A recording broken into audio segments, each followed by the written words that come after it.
All right, so in this particular lesson, Unit 4, Lesson 1, dealing with operations with polynomials, this whole unit's going to be about polynomials, how to, add, subtract, multiply, divide, all that good stuff. So right now we're starting with some expressions. All right, we have expression A, B, C, and D. And over here it says we want what's called the factored expression. But what we're going to do is we are going to work from the bottom up because this one's actually easier than this one. So right now, if you wanted to factor these or test your knowledge, my suggestion is pause the video, see how many of you can factor, and then see how you did. If you get 0 out of 4, we call that today average. If you get 1 out of 4, you are slightly above average. 2 out of 4, you're slightly above average. 3 out of 4, you are definitely above average. And 4 out of 4, well, you are awesome and amazing. But you're that anyways, even if you don't know how to factor these. Okay, so here we go. Factored expression. The answer to D, I'll give you a chance to pause it real quick if you need to, is x times x plus 3. That is what's called the factored expression. Now, what are factors? Factors are two numbers that multiply together to equal what's called a product. So how could you check yourself? You could check yourself by using the distributive property. Well, what is x times x? X times x is x squared. And what is x times 3? X times 3 is 3x. Ta-da! All right, let's look at the next one. X squared plus 6x plus 8. Now, there are a couple of answers you could put that would still be correct. I'm just going to start out with saying x plus 2 and x plus 4. Why is that the case? Because 2 plus 4 is 6, and 2 times 4 is 8. So we're going to go over some factoring rules, okay? So what I'd like you guys to do right now is I'd like you, together with me, we're going to go over some factoring rules. So could you guys title this factoring? And we're going to start out with the problem that was given to you, which was x squared plus 6x plus 8. Now we already know the answer because I gave it to you, x plus 2 and x plus 4. Now this expression is in the form of a x squared plus bx plus c. And there's a cool little rule whenever this value known as a, if a equals the number 1. You're like, what do you mean a is equal to the number 1? Well, even though you can't see it, technically there's a little 1 right there. And that's not just an x squared, that's actually 1x squared. So when a is equal to 1, you can actually do this pretty cool little rule. And the rule is this. You are looking for two numbers that add together to equal the middle coefficient in front of the x, which is a 6. But those same two numbers multiply, by the way, this is like a dot multiplication, okay, that equal the constant at the end, 8. And those two numbers are 2 and 4 and 2 and 4. If you put a 4 and a 2 and a 4 and a 2, that's okay too. All right, so there's a factoring rule right there that you could use. Now this only works if what? If a is equal to what number? 1. You can't use this cool little pattern if a is not equal to 1. You have to do something else, which we'll get to. But right now, we'll just go with this. So here we go. Here's your next one. See if you guys can do this, which means you need to pause the video after I write this down. See if you can factor this guy. Using this rule, you're looking for two numbers that multiply together to equal, two numbers that add together to equal a 9, but those exact same two numbers multiply together to equal 8. See if you can find, those numbers, put them there, and when you're done, build yourself some factors. I'll give you a hint. This is an x, that's an x. Fill in those spaces right there on your own. I'm going to go ahead and pause the video for my class. You might need to pause the video if you're watching me. Now, some of you might be asking yourself, where do I start? Let me show you where to start, okay? You always start. That's not a very good S. You always start with your factors, okay? Start with factors. Well, what are the only factors of 8, everybody? The only factors of 8 are 8 times 1 and 4 times 2. Those are the only factors of 8 you could possibly have. Well, which ones could possibly add together to equal a 9? Only the what? 8 and the 1. So this is why I have to choose. 8 plus 1 is 9, and 8 times 1 is 8. So my factors are x plus 8 and x plus 1, because 8 plus 1 is 9, and 8 times 1 is 8. And ta-da! Those are your factors. So remember, what do we call this whole expression? That's our trinomial, known as the product, okay? And together, these are called our factors. All right? All right. So we'll go ahead and do another one. I'm going to trick it up a little bit. No, don't make it tricky, man. Come on. Seriously? Yes, seriously. Because life is not always easy. You don't always have an easy button, okay? Just like they have in commercials. All right, we're looking for two numbers that add together to equal -2, but those exact same two numbers multiply together to equal -8. You'll notice I'm doing a little pattern here. Right now I'm using 8s to help kind of teach you the basics, okay? So you're still, just so you know, you can still use the 8 and the 1 and the 4 and the 2. So I'm going to pause the video, see if you guys can come up with the two factors. All right, so once again, how do we start this problem? What do we always start with? We start with the factors, like what numbers can multiply together to equal 8? Well, what are the only two numbers, once again, that can multiply, two sets of numbers? 8 times what? 1 and 4 times 2. Now, it's a little bit tricky. We got to figure out, well, I know, what are the only two ways I can go? Well, think about it this way. What's 8 minus 1? 7. What's 8 plus 1? 9. So this can either be a what? A 7 or a 9, either negative or positive, okay? Well, what's 4 plus 2? 6. What's 4 minus 2? 2. Well, wait a second. If I can do a 4 minus 2, so I have a 4, right? And I have a 2. Together, those add up to 6. But what if I made the 4 negative? What is -4 plus 2? -2. What is -4 times 2? -8. So these factors are x minus 4 and x plus 2, because -4 plus 2 is -2, and -4 times 2 is a -8. And what did we do? What did we just find right now? We found our factors. That's our answer. If it says, hey, what are the factors? These are the factors right there. Okay, now watch this. What if I said x squared plus 2x minus 8? Not much has changed. What's the only thing that's changed? This went from a what? Went from a negative to a positive, right? So without doing a whole bunch of work, what do you guys think happens with these numbers? Think about it. If -4 plus 2 is -2, what is positive 4 plus a -2? What is 4 plus a -2? A positive 2. And what is 4 times a -2? It's still a what? -8.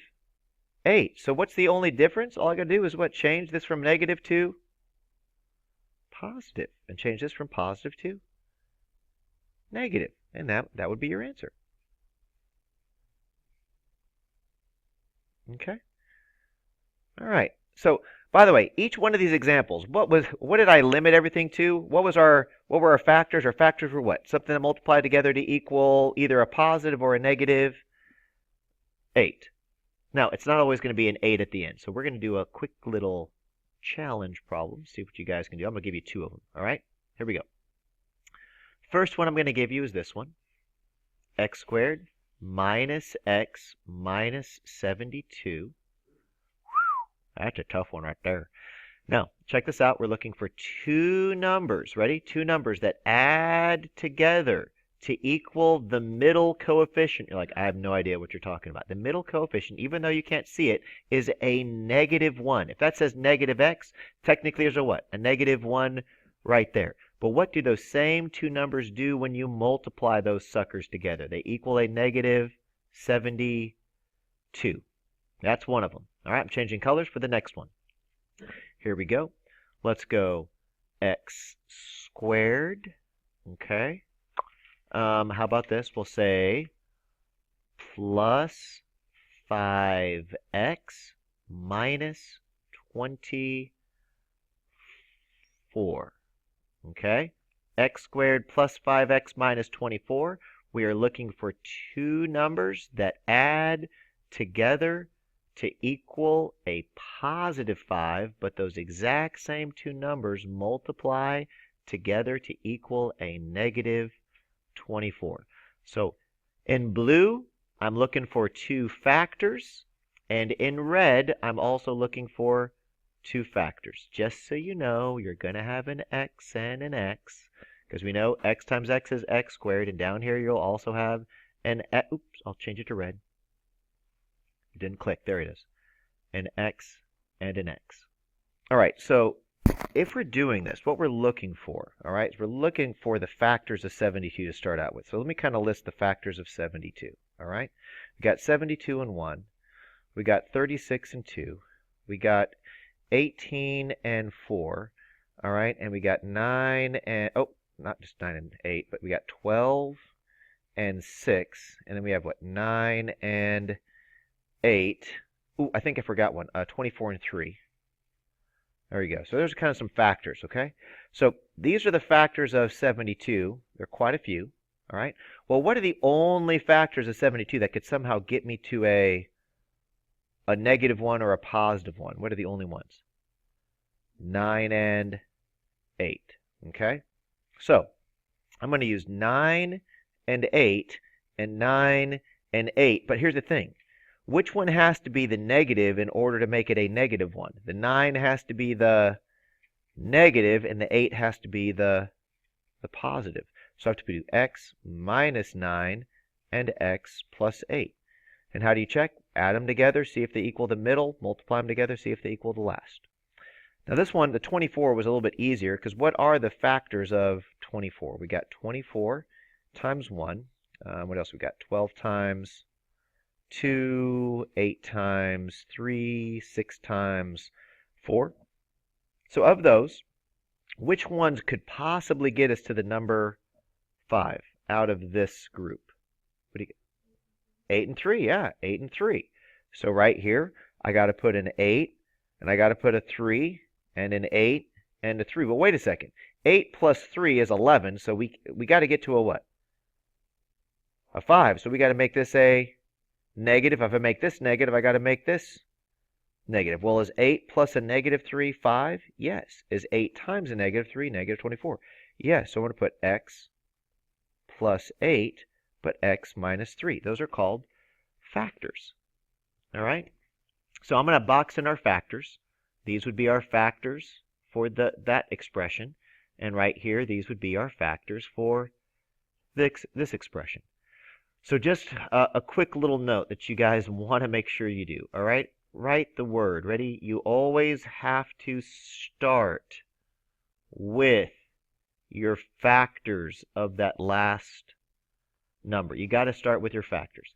Now, let's say you weren't really good with your multiplication tables, but you did have access to a calculator, okay? This is what you could do to find the factors of 72 with a calculator. So here's a strategy.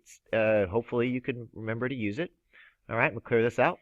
I'm going to hit y equals, and I'm going to do 72 divided by x. 72 divided by x. Now here's the cool thing. When I go to my table, anything that doesn't have a decimal are factors. Look, 1 and 72, 2 and 32, 3 and 24, 4 and 18.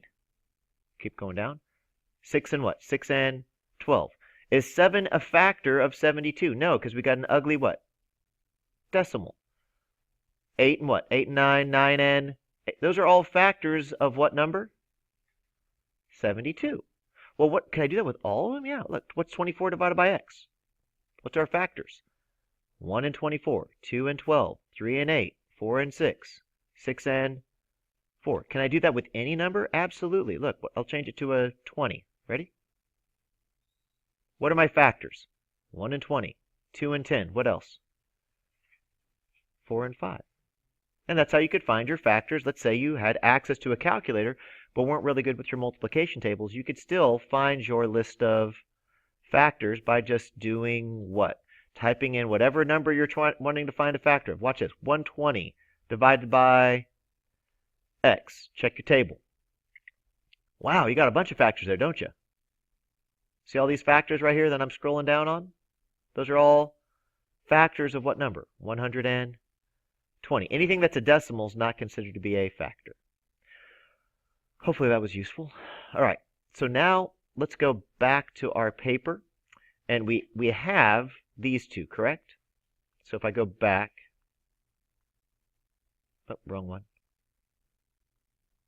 All right, so do you guys see this expression right here? 4x squared plus 9.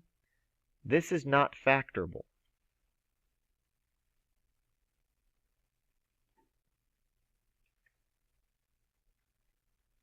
All right, there's no two binomials that multiply together to equal that guy. However, it's very, very close to being something that is factorable. And so what we're going to be talking about is this thing called, you guys ready? Get your notes out. That's not factorable, but I need you guys to know the difference between two things. So one of them, we are going to title it right here. We're going to title it a difference of squares. Okay? So that's one of the things. And the other one we're going to call is a sum of squares. All right? So we're going to talk about the difference of squares and a sum of squares. Now, these are perfect square trinomials. All right? So when you guys think of squares, this is what I want you guys to think of. I want you to actually think of literal squares. That's a 1 by 1. This is a, let me go back real quick. That's a 2 by 2. Here we have a 3 by 3. And last but not least, we call this a 4 by 4. I'm not expecting you to draw the squares out, okay? So I'm not expecting you guys to draw a square out. But if I have a 1 by 1, what's the area of my square? My area is 1. If I have a 2 by 2, what's my area? How many squares? 4. If I have a 3 by 3, that's an area of 9. If I have a 4 by 4, that's an area of 16. So what do I want you guys to know? I want you to know 1 squared is 1. 2 squared is 4. 3 squared is 9. 4 squared is 16. And just keep what? Keep knowing your perfect squares. Like pretty much, I'd like you to know all the way to 12 squared, which is what? 144. So anywhere between those are very, very, very, very, very common. You need to know your perfect squares. Now, that's going to help you, with, where is it? Where's my, oh, it's over here. Sorry. Difference of squares, sum of squares. There we go. Okay. So difference of squares, everybody. I want you to write this down. A squared minus b squared. That factors to a plus b and a minus b. A sum of squares is either a plus b squared or a minus b squared. And this becomes a squared plus 2ab plus b squared. This becomes a squared minus 2ab plus b squared. But we're going to learn this from patterns. We're not just going to learn it from just the algebraic expression. If you Googled it, what it would be. We're going to look at certain patterns. So for difference of squares, what I'd like you to do is I'd like you to write down a few of them with me. Okay? So we're going to start out with something easy, like x squared minus 1. Then we're going to do x squared minus 4, x squared minus 9, and last but not least, x squared minus 16. So I'd like you to do that right now. Just write those down, and I'll pause the video. All right, so this one, everybody, it factors to x plus 1, x minus 1.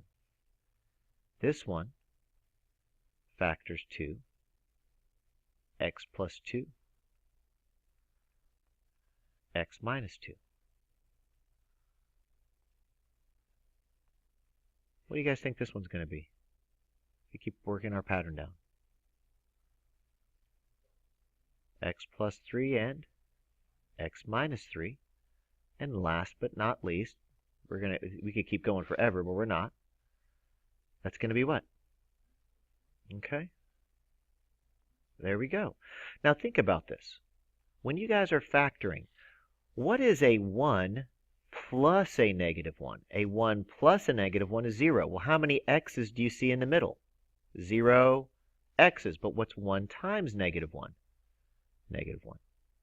You guys remember the little pattern we were doing where we had to go blank plus blank equal? Well, there's no x's, so that's 0. But blank times blank equals a negative 1. What are the only two numbers that add to 0 but multiply together to equal a negative 1?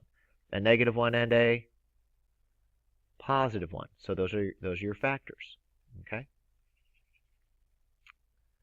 All right, so knowing this pattern, what if I were to say x squared minus 100? What do you guys think x squared minus 100 would factor to? This is a difference of squares. So I kind of jumped down a little bit.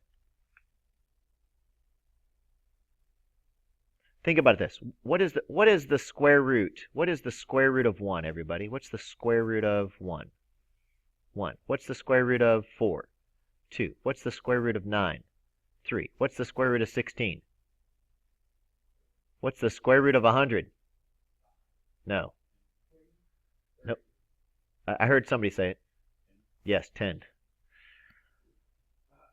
So this becomes x plus 10 and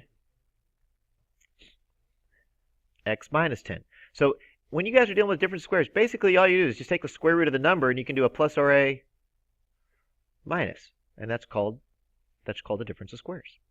So let's do some sum of squares. See if you guys see a pattern in the sum of squares. Okay? So what I'd like to do is we're going to do some negatives and positives. So here's some positives. Do x squared plus 2x plus 1. And then I'm going to do x squared minus 2x plus 1. Over here for the sum of squares, I'm going to do x squared plus 4x plus 4. And I'm going to do x squared minus 4x plus 4. And last but not least, I'm going to do x squared plus 6x plus 9. And over here, I'm going to do x squared minus 6x plus 9. Okay? We're going to find the factors. So I'm leaving up my parentheses for my binomials. The binomials are the two numbers being multiplied together to equal our expression. And I'll leave these with some factors too. Okay? I'll give you guys time to catch up and get ready to go. Using our rule that we learned before, remember this still has a coefficient of 1 in front of it, right? All right, what two numbers add up to 2 but multiply together to equal 1? What would those factors be? Two numbers that add together to equal 2 but multiply together to equal 1. 1 and 1, that's right. So these factors are going to be x plus 1 times x plus 1. Well, what two numbers add up to 4 but they also multiply together to equal 4? 2 and 2. So this is going to be x plus 2 and x plus 2. What two numbers add up to 6 but they multiply together to equal 9? 3 and 3. So this becomes what? X plus 3 and x plus 3. That says x squared plus 2x plus 1. What's the only difference? That says x squared minus 2x plus 1. So what do you guys think the factors of the red are going to be? The same factors, except what's the only difference? Yeah, that's going to be x minus 1, x minus 1. This will be x minus 2, x minus 2, and this will be x minus 3 and x minus 3. You'll notice they work the exact same way. Think of it. What's negative 3 plus negative 3? Negative 6. What's negative 3 times negative 3? Positive 9. These are called what? The sum of squares. These are the patterns. So let's see if you guys got it now. I'm going to go down a little bit. You guys ready? This is just a random one. This is going to be a sum of squares. So you just got to figure out the pattern. There you go. There's one. See if you guys can factor that. You're looking for two numbers that add up together to equal 18, multiply together to equal 81. All right? And here's another one. It's going to be a negative, so I'll make it red. Let's say, here we go. Two random questions that you need to know how to factor relatively quickly, especially when you're taking the TSI, SAT, or ACT. Okay? All right, I got a volunteer here that's helping out with the blue. So what did you get for the blue? That's an X, that's an X. What two numbers add up to 18, but they multiply together to equal 81, and they are a perfect square? It's a plus and a plus. What you got?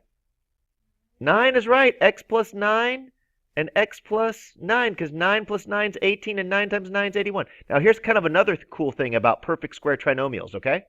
Or the sum of squares. What's half of 6? 3. What's half of 4? 2. What's half of 2? 1. What's half of 18? 9. So this is a special factoring for what? A sum of squares. What's half of negative 2? Negative 1. Half of negative 4? Negative 2. Half of negative 6? Negative 3. Well, literally, if you could find this pattern, all you got to do is take half of what number? What is half of negative 12? Boom. X minus 6, X minus 6. What's negative 6 plus negative 6? Negative 12. What's negative 6 times negative 6? Positive 36. I want you guys, the whole purpose is for you guys to see patterns and see how they work. Okay? So, what happens? These are the patterns for the sum of squares. This is the pattern for a difference of squares. Okay? Now, we have one more thing that we need to do. Okay? And I need you guys to follow the pattern here. Ready? I want you guys to write a squared plus 2ab plus b squared, which is a plus b squared. You already should have it, but now we're actually gonna use it now. Check this out. I'm gonna put 2x minus 3y, and I'm gonna square that sucker. Okay? So this is my a. Okay, that's my a, which I'm gonna plug it in there, and then this is my b, which I'm gonna plug in there and there. So it's kind of like a cool little formula you can use to multiply things together, okay? So I got to do a, and I have to square it. So I got to put 2x, and I have to square it. And I got to put plus 2, open parentheses, open parentheses. For my a value, I'm plugging in 2x. And then for my b value, what am I plugging in? I'm plugging in a negative 3y. So I'm using this pattern. What is my a value? What am I saying my a value is? 2x. What am I saying my b value is? Negative 3y. And I can multiply these suckers together and get my answer. So now all you got to do is what's 2x times 2x? That's 4x squared, and I'm done. What's 2 times 2? 2 times 2 is 4. 4 times negative 3 is negative 12, and I'm done. And I got an x and a y, so I stick an x and a y next to it. And then I got a negative 3 times a negative 3, which is a positive 9. And I've got y times y, which is y squared. And voila, there's my answer. So what is 2x minus 3y squared without having to do the what? FOIL method, which you could still do. 2x times 2x is 4x squared. I've got 2x times negative 3 and a negative 3y times a 2x. That gets me a negative 12x. And a negative 3 times a negative 3 still equals a positive 9y squared. The only thing that I did different is I used this pattern and I plugged in the numbers. Bless you. Bless you again, student sneezing. So what I want you to understand is you could still always use the FOIL method and still get the same answer, but you don't have to use the FOIL method for a sum of squares, which is a perfect square trinomial. Okay? Now, tomorrow, what we're going to do, is we're going to finish this factor right here. So what I'd like you to do in your journal right now is I'd like you to write down 5x squared plus 16x plus 3, and I want you to open up those factors, open up those parentheses, and I want us to think about what are the factors of 5 and what are the factors of 3. Okay? The only factors of 5 are a 5 and a 1. So it's either going to be 5x and an x. That's it. But what are the factors of 3? A 1 and a 3, or you could put what? A 3 and a 1. I'm just letting you know, either this is the answer or this is the answer. And it all deals with what's called the outer and the inner terms. The outer or the inner products is what really matters here, okay? What are my outer products and what are my inner products? So this is my outer products, that's my O. This is my inner products, that's my I, of what? The FOIL method. So we're going to start there tomorrow. Y'all have a good day.